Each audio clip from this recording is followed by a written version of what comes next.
Here's another problem on the separation of variables method under the first order differential equations. Here's the problem. Obtain the general solution of alpha d beta plus b beta d alpha plus alpha beta times quantity 3 d alpha plus d beta equal to 0. So, okay, let's distribute alpha beta. Okay, so the result is this. Alpha d beta plus beta d alpha and then distribute ang alpha beta. Okay. Next is i-group ang d beta and d alpha. Okay, so we have this one alpha d beta and then alpha beta d beta.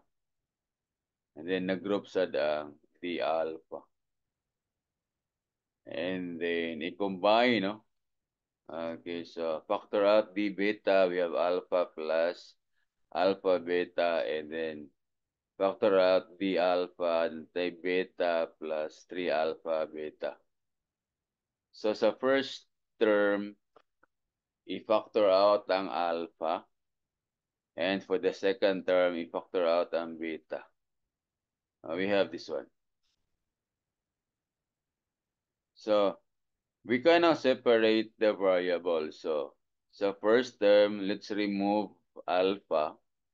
And sa second term, let's remove beta. So what we will do is divide whole equation by alpha times beta. Okay, so the next step is ma-divide the first term divided by alpha beta, makancel ang alpha. So beta na lang ang bilin. While sa second term, i-divide sa alpha beta, makancel ang beta. So alpha na lang ang bilin. The result is this. And then the variables now are already separated. So first term, all beta, second term, alpha. So i-transpose sa right side, we have this. I-distribute na. D beta over beta plus beta, D beta over beta, D beta. And for this one, 1 times D alpha over alpha is this. 3 alpha D alpha over alpha is 3D alpha. Pero negative na kaya na-transpose sa right side. And then integrate each term. Integral of D beta over beta is ln beta. Integral of D beta is beta. Okay. The result is this. Ln beta plus beta equal to negative ln alpha minus 3 alpha plus C. So, next step is i-transpose ang ln alpha sa left side as well as C. Ang C, even though pag-transpose becomes negative, arbitrary constant man, so pwede rin na positive C lang yapon. And again, since arbitrary, we can also replace this one by LNC. Okay? Para makonsistent sa other terms. Oh. From C, it becomes LNC. Okay lang. Since arbitrary constant naman. Any value. And sa left side, we now have ln beta plus ln alpha plus ln of C. Now, let's recall again a property in logarithms na ang product sa duha is equal to sum nila. ln xy is equal to ln x plus ln y. So, pag tulo, then ma-multiply silang tulo. No?